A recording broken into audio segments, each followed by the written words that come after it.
So hello students, कैसे हैं आप सब।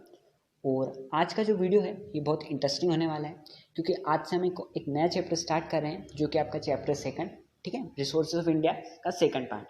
इसका जो फर्स्ट पार्ट है ना, रिसोर्सेज ऑफ इंडिया का फर्स्ट पार्ट, वो हम पहले ही पढ़ चुके हैं, तो उसमें जाके आप देख सकते हैं। आज हम पढ़ेंगे इसका सेकंड पार्ट, ठीक है, और कई सारे जो रिसोर्सेज हैं उनके बारे में हम बातें करेंगे, ठीक है। तो देखो, इंट्रोडक्शन में आपको बता देता हूँ कि आज की इस वीडियो में क्या क्या पढ़ने वाले हैं। तो जो हम चीज़ें पढ़ेंगे वो है एग्रीकल्चरल क्रॉप्स, ठीक है, मिनरल्स और पावर रिसोर्सेज, ठीक है। आई होप, मैं ये आशा करता हूँ रिसोर्सेज का मीनिंग पता होगा, ठीक है, आपको रिसोर्सेज का मीनिंग पता होगा।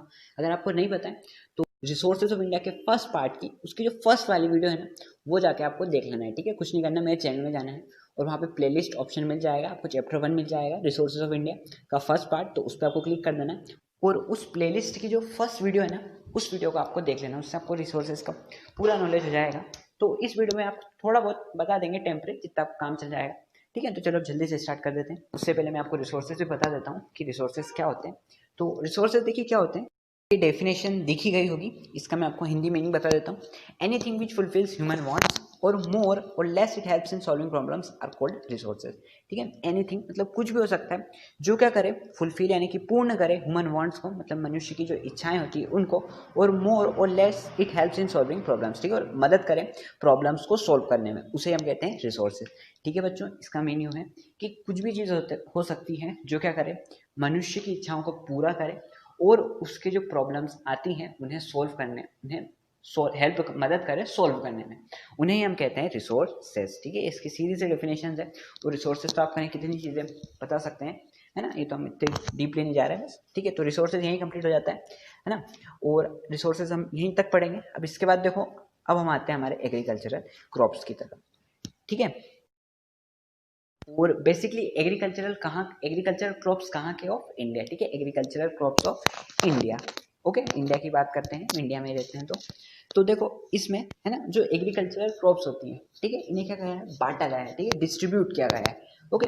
आपने पता भी होगा खरीफ क्रॉप, रबी क्रॉप, तो इसी तरह से इन्हें भी बांटा गया है। तो वही हम पढ़ते हैं और बहुत इंपॉर्टेंट टॉपिक है, इससे क्वेश्चन आते ही हैं, है ना। ऑब्जेक्टिव में जाएगा नहीं तो 2-3 मार्क्स में आएगा, बहुत क्वेश्चन आते हैं इससे। तो देखो किस तरह से बांटा गया है क्रॉप्स को इंडिया में, ठीक है, distribution of crops in India, पूरा चार्ट है, पूरा चार्ट देख लेते हैं। तो देखो अकॉर्डिंग टू सीजन, ठीक है, सीजन के हिसाब से, सीजन का मतलब मौसम के हिसाब से, ठीक है, कौन कौन से मौसम में ग्रो करते हैं कौन से क्रॉप्स, तो उस हिसाब से बांटा गया है सीजन के हिसाब से, ठीक है। तो उसमें कौन कौन से हैं, उसमें आते हैं आपके खरीफ क्रॉप्स, ठीक है, रबी क्रॉप्स और जायद क्रॉप्स, ठीक है। ये काय में आते हैं सीजन्स के हिसाब से, ठीक है, इन्हें काय में बांटा गया है सीजन्स के हिसाब से, मौसम के हिसाब से, कि कौन से मौसम में कौन से क्रॉप्स उग रहा है, तो उन्हें इन कैटेगरी में कैटेगराइज कर दिया गया है, ठीक है, अंडर कर दिया गया है। इसके बाद है अकॉर्डिंग टू स्टडी, ठीक है, कई सारी स्टडीज की गई और उसके हिसाब से भी कई सारे क्रॉप्स को बांटा गया, ठीक है। तो उन्हें हम कहते हैं स्टडीज के हिसाब से, उनमें से कौन से होते हैं, फ्रूट क्रॉप्स और कैश एंड कमर्शियल क्रॉप्स, आपको इजीली समझ में आ जाएगी। अब देखो, हम जो अकॉर्डिंग टू सीजन्स के हिसाब से जो बांटा गया है क्रॉप्स को, उनको हम पढ़ लेते हैं, ठीक है। अकॉर्डिंग टू सीजन मतलब मौसम के हिसाब से, तो वो कौन कौन सी है, वो है खरीफ क्रॉप्स, रबी क्रॉप्स और जायद क्रॉप्स, ठीक है स्टूडेंट्स। तो फर्स्ट है वो है खरीफ क्रॉप्स। देखो अब खरीफ क्रॉप्स क्या होती है, इसकी डेफिनेशन से समझते हैं। The crops which are sown in the beginning of rainy season, June July, ठीक है, मतलब ये ऐसी क्रॉप्स होती है जिन्हें बोया जाता है बिगिनिंग में, मतलब शुरुआत में रेनी सीजन के, ठीक है, जब पानी गिरने लगता है, बरसात जब होती है उसके शुरुआत में, रेनी सीजन के शुरुआत में जून या फिर जुलाई में इन्हें बो दिया जाता है, and ready to reap by the end of spring season, ठीक है ना, और पूरी तरह से ग्रो कर जाती है, यानी कि पूरी तरह से उग जाती है, बढ़ जाती है स्प्रिंग सीजन के अंत तक, ठीक है, स्प्रिंग सीजन जो होता है उसके अंत तक। इसका आप समझ सकते हैं आफ्टर दशहरा, ठीक है, दशहरे के बाद अक्टूबर से नवंबर, ओके। तो उसे हम क्या कहते हैं, उसे कहते हैं हम खरीफ क्रॉप्स, ठीक है। कैसी क्रॉप्स होती है, जिन्हें हम रेनी सीजन्स में, है ना, रेनी सीजन्स में बो दिया जाता है, ओके, और उसके बाद जो स्प्रिंग सीजन होता है, ठीक है, दशहरा का टाइम जो होता है अक्टूबर से नवंबर, उस वक्त उन्हें निकाल लिया जाता है, ठीक, काट लिया जाता है, सॉरी, है ना, तो उसे हम कहते हैं खरीफ क्रॉप्स। इसके एग्जाम्पल्स कौन कौन से हैं, तो देखो इसके एग्जाम्पल्स हैं rice, jowar, bajra, maize, soybean, sugar cane, cotton, groundnut, शीशम, ठीक है, सब खरीफ क्रॉप्स हैं, ठीक है। इन्हें आपको ज़रूरी नहीं है आप सभी याद करो, आपको बस दिमाग में रखना है, ठीक है। कई बार ऑब्जेक्टिव में आ सकता है ऐसा कि rice are the dash crops, ठीक है, ऐसे फिलिंग द ब्लैंक्स में आ सकता है, तो आपको इजीली लिखना रहे तो आप याद रहना चाहिए, दिमाग में रहना चाहिए, ठीक है। देखो इसके बाद नेक्स्ट देखते हैं, नेक्स्ट जो है वो है रबी क्रॉप्स, ओके। जो नेक्स्ट है वो है रबी क्रॉप्स। तो देखो रबी क्रॉप्स क्या होती है, इसकी भी डेफिनेशन से समझते हैं। The crops which are sown इन अक्टूबर नवंबर, ठीक है, ऐसी क्रॉप्स जिन्हें हम कब बो दिया जाता है, अक्टूबर और नवंबर में, ठीक है।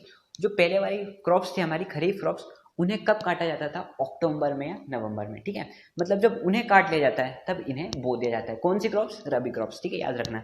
इसके बाद and ready to reap by the beginning of summer season, ठीक है, और रेडी हो जाती है वो, पूरी तरह से उग जाती है, काटी जाती है कब, बिगिनिंग ऑफ समर सीजन, ठीक है, समर सीजन के शुरुआत में, मार्च या फिर अप्रैल में। उन्हें हम कहते हैं रबी क्रॉप्स, ठीक है, उन्हें हम कहते हैं रबी क्रॉप्स, ठीक है। तो उससे भी इजी है, इससे क्या करते हैं, अक्टूबर नवंबर में बोया जाता है, ठीक है, और समर सीजन के शुरू में, बिगिनिंग में, मार्च या फिर अप्रैल में इन्हें काट दिया जाता है, तो उन्हें हम कहते हैं रबी क्रॉप्स, ठीक है। इसके एग्जांपल्स कौन कौन से, इसके एग्जांपल हैं वीट, ग्राम, बार्ली, मस्टर्ड, टम्बाको, ये सब इसके रबी क्रॉप्स के एग्जांपल हैं, ठीक है बच्चों। तो ये जो क्रॉप्स हैं बहुत इंपॉर्टेंट है, इनसे क्वेश्चंस भी आते हैं और डिफरेंस बहुत पूछते हैं इनसे। तो वीडियो के एंड में मैं आपको एक इनका डिफरेंस, खरीफ क्रॉप और रबी क्रॉप्स का डिफरेंस प्रोवाइड करूंगा, ठीक है। तो उस डिफरेंस को आपको अच्छे से पढ़ लेना है, क्योंकि इसमें से जो डिफरेंस है वो आने के चांसेस बहुत रहते हैं, ठीक है। तो चलो अब नेक्स्ट क्रॉप्स पढ़ते हैं, जो कि है जायद क्रॉप्स, ठीक है बच्चों।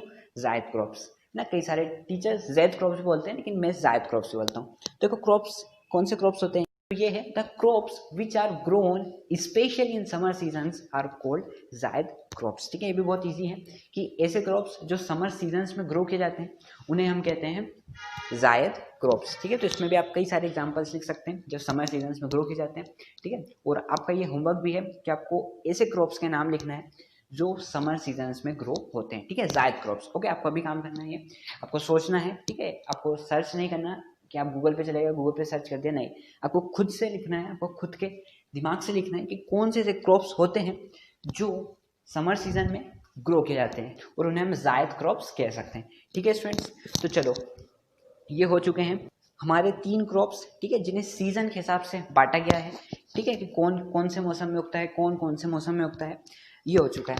अब इसके बाद जो आता है वो है अकॉर्डिंग टू स्टडी, ठीक है, मतलब पढ़ाई लिखाई की गई और उसके बाद भी कुछ क्रॉप्स को बांटा गया, ठीक है। कुछ नया नहीं है, जो आपके पिछले जो क्रॉप्स पढ़े हैं ना उनसे रिलेटेड है, बस देखते जाना, थोड़ा सा डिफरेंस है। तो फूड क्रॉप्स क्या होते हैं, तो देखो, by food crops we mean the crops which are the main component of food, ठीक है। मतलब फूड क्रॉप्स का मीन कुछ यूँ है कि ऐसे क्रॉप्स जो क्या हैं मेन कंपोनेंट होते हैं फूड के, ठीक है, जिन्हें हम मेनली जो खाते हैं ना फूड में, जो कंपोनेंट्स हम खाते हैं, ठीक है, उन क्रॉप्स को ही क्या कहते हैं, फूड क्रॉप्स कहते हैं, ठीक है। बहुत ईजी है, आप कई सारे एग्जाम्पल्स ले सकते हैं, जितने भी ऊपर हमने चीज़ें पढ़ी हैं, जितने भी क्रॉप्स करते हैं बेसिकली वो सब फूड क्रॉप्स हैं, ठीक है, उन सबको ही हम खाते हैं ज़्यादातर, तो उन सबको आप लिख सकते हैं, ठीक है। देखो एग्जाम्पल्स भी आप लिख दीजिए, जैसे राइस हो गया, वीट हो गया, जवार हो गया, मेज हो गया, बाजरा हो गया, ग्राम हो गया, सोयाबीन और कई सारे पल्सेस, ठीक है, बहुत सारे एग्जाम्पल्स हैं इसके। तो बेसिकली बहुत ईजी है कि जितने भी क्रॉप्स जो हैं, ठीक है, क्रॉप्स जो हम क्या करते हैं खाते हैं वही होते हैं आपके फूड क्रॉप्स, ठीक है, बहुत सारे, ठीक है। तो ये भी बिल्कुल बहुत ईजी है। अब इसके बाद देखते हैं कि जो नेक्स्ट है वो है कैश एंड कमर्शियल क्रॉप्स, ठीक है। तो ये भी बहुत इजी है, कैश एंड कमर्शियल क्रॉप्स, इसको डेफिनेशन समझते हैं। Cash and commercial crops mean the crops which are not used as food, ठीक है, मतलब ये ऐसी क्रॉप्स होती हैं जिन्हें हम फूड के लिए यूज़ नहीं करते, ठीक है, डायरेक्टली, ठीक है, डायरेक्टली जिन्हें हम फूड के लिए यूज़ नहीं करते, ठीक है। कैश एंड कमर्शियल क्रॉप्स ऐसी क्रॉप्स होती है जिन्हें हम डायरेक्टली फूड के लिए यूज़ नहीं करते, but they are sold to generate cash, ठीक है, पर इन्हें क्या कर दिया जाता है, इन्हें बेच दिया जाता है पैसे कमाने के लिए इन्हें क्या कर दिया जाता है, बेच दिया जाता है, ठीक है। तो इन्हें हम कहते हैं, उन्हें हम कहते हैं कैश एंड कमर्शियल क्रॉप्स, ठीक है। ये क्रॉप्स कौन कौन से हैं, ये है cotton, jute, tea, coffee, soybean, oil seed, sugar cane, tobacco, rubber, ठीक है। बेसिकली ऐसे क्रॉप्स जो है ना डायरेक्टली हम यूज़ नहीं कर सकते, तो इन्हें कई सारी इंडस्ट्रीज़ में बेच दिया जाता है, जिससे क्या करते हैं, कई सारे प्रोडक्ट्स बनाए जाते हैं जिनको हम यूज़ में ले सकते हैं, ठीक है बच्चों। तो ये भी बहुत ईजी है, कैश एंड कमर्शियल क्रॉप्स ना। एक बार और बता देता हूँ मैं आपको कि जिन्हें हम डायरेक्टली यूज़ नहीं कर सकते, ठीक है, food as a directly use नहीं कर सकते, ठीक है, खाने की तरह हम उसे डायरेक्टली यूज़ नहीं कर सकते, ठीक है। उन्हें क्या कर दिया जाता है, कई सारी इंडस्ट्रीज़ में बेच दिया जाता है, सोल्ड कर दिया जाता है, ठीक है, और फिर उससे कई सारे यूजफुल प्रोडक्ट्स बनाए जाते हैं, ठीक है। तो जितने भी हमने क्रॉप्स आपसे बात की थी, सारे क्रॉप्स हमने आपको बता दिए हैं, ठीक है। लगभग 5 क्रॉप्स आए हैं, है ना, बहुत ईजी क्रॉप्स हैं। और जो ये आखिरी के 2 क्रॉप्स हैं ये तो बेसिक सी बात है, बहुत ईजी है, ठीक है। ऊपर वाले ही है मेनली, जो हमने ऊपर 3 क्रॉप्स पढ़े थे उनसे ही रिलेटेड है आखिरी के 2, ठीक है स्टूडेंट्स। तो हो चुके हैं हमारे पूरे 5 क्रॉप्स। अब